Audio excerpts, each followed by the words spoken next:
तुम अगर बोलोगे सबके सामने बड़े बोल तो जनाब मैदान पर आकर खुल जाएगी असलियत की पोल। जी हाँ, यह बात इस वक्त पाकिस्तान के ऊपर सटीक बैठती है, क्योंकि पाकिस्तान टी20 विश्व कप से पहले बड़ी बड़ी बातें बोल रहा था, बड़ी बड़ी चर्चाएं हो रही थी, लेकिन जब मैदान पर पाकिस्तान आया तो पाकिस्तान की हकीकत पूरी दुनिया के सामने आ गई। और केवल हकीकत नहीं, बल्कि पाकिस्तान के एक बहुत बड़े धोखे का आज मैं आपको खुलासा करने वाला हूं आपके सामने। आज एक ऐसी रिपोर्ट लेकर आया हूं जिस रिपोर्ट को जब आप देखेंगे, जब आप इन आंकड़ों को देखेंगे तो आपके पैरों के नीचे से जमीन खिसक जाएगी और आप कहेंगे कि जिस उस्मान तारिक को लेकर बड़ी बड़ी बातें की जा रही थी, जिस उस्मान तारिक को लेकर पाकिस्तान हवा बना रहा था, हवा उस्मान तारिक का हो रहा था, उस उस्मान तारिक की हकीकत क्या है? दरअसल पाकिस्तान उस्मान तारिक को लेकर एक बहुत बड़ा धोखा तमाम टीमों को दे रहा था। वो धोखे का खुलासा हो चुका है, पाकिस्तान के एक बहुत बड़े झूठ का खुलासा हो चुका है। वो झूठ मैं आपको बताऊंगा तो आप भी हैरान रह जाएंगे, क्योंकि उस्मान तारिक को लेकर पाकिस्तान कह रहा था कि भाई साहब हमारे पास ये बहुत मिस्ट्री स्पिनर है, बहुत खतरनाक गेंदबाज है, ये गेंदबाज आएगा तो विपक्षी टीमों के डंडे उड़ाएगा, बड़े बड़े बल्लेबाजों को आउट करेगा। ये बात पाकिस्तान बोलता था, भारत को धमकियां लगातार दी जा रही थी। लेकिन हुआ क्या कि हमने उस्मान तारिक के 3 मुकाबलों को एनालिसिस किया, हमने उस्मान तारिक के 3 मुकाबलों को बहुत करीबी से देखा और उसके आंकड़े जुटाए। और जब हमने उस्मान तारिक के आंकड़े जुटाए तो बहुत हैरान करने वाली एक रिपोर्ट सामने आई। और जब आपको इस रिपोर्ट के बारे में मैं बताऊंगा तो आप हैरान रह जाएंगे उस्मान तारिक के इन रिकॉर्ड्स को देखकर, इन आंकड़ों को देखकर। चलिए उस्मान तारिक को लेकर क्या रिपोर्ट है ये आपको बताते हैं। दरअसल इंडिया के खिलाफ उस्मान तारिक 11वें ओवर में गेंदबाजी करने के लिए आए। भारत के खिलाफ उस्मान ने 4 ओवर में 24 रन देकर केवल 1 विकेट लिया। यूएसए के खिलाफ भी उस्मान ने मैच में ही 12वें ओवर में गेंदबाजी करने के लिए आए। इस मैच में उन्होंने अगर बात करें तो 4 ओवर में 27 रन देकर 3 विकेट लिए। अब नामीबिया के खिलाफ भी उस्मान को 11वें ओवर में लाया गया। हालांकि नामीबिया के खिलाफ उस्मान तारिक ने शानदार परफॉर्मेंस करके दिखाया और विकेट चटकाए, लेकिन उस्मान तारिक के ऊपर सवाल खड़े हो रहे हैं जिस तरीके से उस्मान तारिक को नीचे लाकर गेंदबाजी दी जाती है।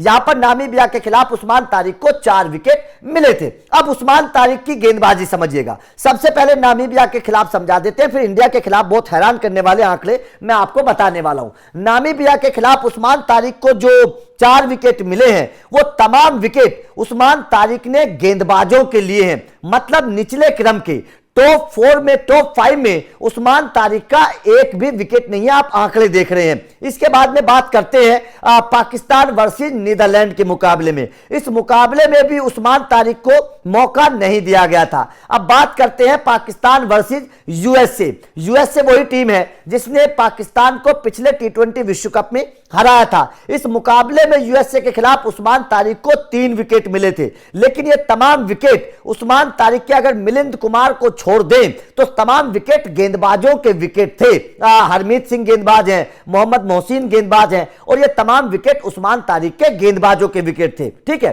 अब बात करिए भारत और पाकिस्तान के मुकाबले की। यहां पर उस्मान तारिक को केवल 1 विकेट मिला और वो भी सूर्य कुमार यादव का, और सूर्य कुमार यादव भी अपनी गलती की वजह से उस्मान तारिक को विकेट दे बैठे थे। कोई इतनी अच्छी गेंद नहीं थी, मतलब साफ था।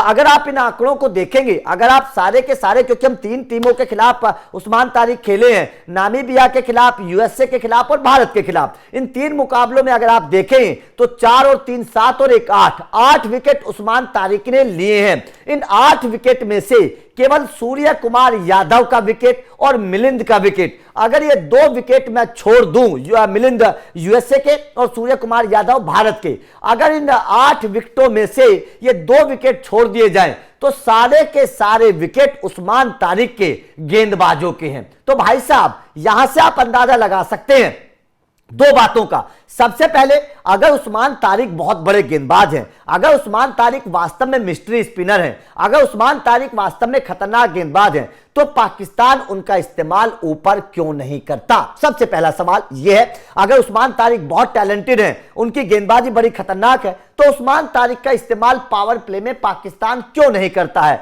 उस्मान तारिक का इस्तेमाल पाकिस्तान ने ईशान किशन के खिलाफ क्यों नहीं किया? जब पाकिस्तान को पता है कि उस्मान तारिक बड़े गेंदबाज हैं, तो ईशान किशन को रोकने के लिए उस्मान तारिक का इस्तेमाल करना चाहिए था, लेकिन पाकिस्तान ने नहीं किया। यूएसए के खिलाफ भी उस्मान तारिक का इस्तेमाल ऊपरी क्रम के गेंदबाज बल्लेबाजों के खिलाफ नहीं किया गया। इसके अलावा नामीबिया के खिलाफ भी उस्मान तारिक को 10 ओवर के बाद गेंदबाजी के ऊपर लाया गया। तो मतलब साफ है कि नामीबिया जो छोटी टीम है, यूएसए जो छोटी टीम है, इन टीमों के खिलाफ भी पाकिस्तान के कप्तान सलमान अली आगा ने उस्मान तारिक का इस्तेमाल 10 ओवर के बाद किया। और 10 ओवर के बाद मतलब जब ऊपरी क्रम के बल्लेबाज आउट हो चुके थे और निचले क्रम के बल्लेबाज बल्लेबाजी करने के लिए नामीबिया और यूएसए के आए, तब उस्मान तारिक गेंदबाजी के लिए आए। तो मतलब साफ है कि उस्मान तारिक केवल छोटी टीमों के खिलाफ विकेट ले सकते हैं, केवल गेंदबाजों के विकेट ले सकते हैं, बल्लेबाजों के खिलाफ हिम्मत नहीं है उस्मान तारिक की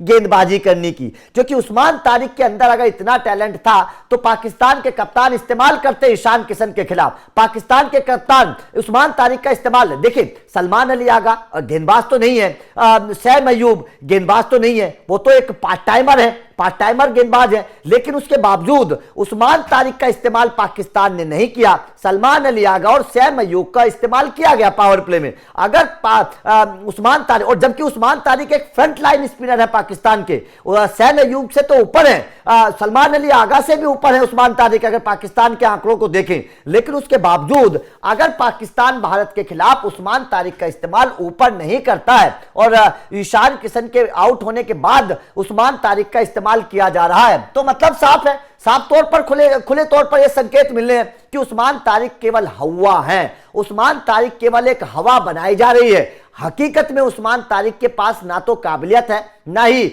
विकेट चटकाने की कला है। बस उस्मान तारिक गेंदबाजों को फंसा सकते हैं, गेंदबाजों को आउट कर सकते हैं, बल्लेबाजों को आउट करने की कला उस्मान तारिक के अंदर नहीं है। वो कोई ऐसी गेंद नहीं डालते हैं जिसमें वो बल्लेबाजों को फंसा सके। हाँ, एक बात है, उनकी गेंद थोड़ी सी धीमी रहती है, धीमी रहती है तो मतलब शॉट खेलना उतना आसान नहीं होता। सूर्य कुमार यादव भी उस धीमी गेंद के चक्कर में फंस गए थे। अगर वो गेंद धीमी ना होती, एक अच्छी स्पीड पे होती जो स्पिनर आजकल के डालते हैं 90, 95, 100, तो वो छक्का चला जाता। तो मतलब साफ है कि उस्मान तारिक के पास ना तो बहुत वेरिएशन है, ना ही बहुत टर्न है, ना ही बहुत अलग तरीके की वो गेंदबाजी करते हैं। उस्मान तारिक के पास एक चीज है, बस उनकी स्लो है स्पीड, 50, 60, 70 के स्पीड से वो गेंदबाजी करते हैं। बाकी उस्मान तारिक के नाम का जो हवा बनाया जा रहा है उसमें कुछ नहीं है। उस्मान तारिक केवल गेंदबाजों के विकेट लेना जानते हैं। बल्लेबाजों के सामने आएंगे तो पता चल जाएगी, औकात का पता चल जाता। ईशान किशन के सामने उस्मान तारिक कितने बड़े गेंदबाज थे, तो एक बार आकर देखते, आंकड़े बिगाड़ देते उस्मान तारिक के ईशान किशन। तो आपका उस्मान तारिक की गेंदबाजी को लेकर क्या कहना है? क्योंकि हमने आंकड़े आपको बताए, 3 मुकाबले उस्मान तारिक अभी तक खेले हैं, तीनों मुकाबलों में 10 ओवर के बाद गेंदबाजी करने के लिए आए हैं और तीनों मुकाबलों में ज्यादातर विकेट गेंदबाजों के चटकाए हैं। तो आप उस्मान तारिक की गेंदबाजी को कैसे देखते हैं, कमेंट करके अपनी राय जरूर दीजिएगा। बाकी क्या आपको भी लगता है कि वास्तव में उस्मान तारिक के नाम पर पाकिस्तान क्रिकेट जगत को धोखा दे रहा है? यह भी आप बता सकते हैं और लगातार अपडेट मिलते रहेंगे, तो चैनल को सब्सक्राइब कर लेना। Thank you very much.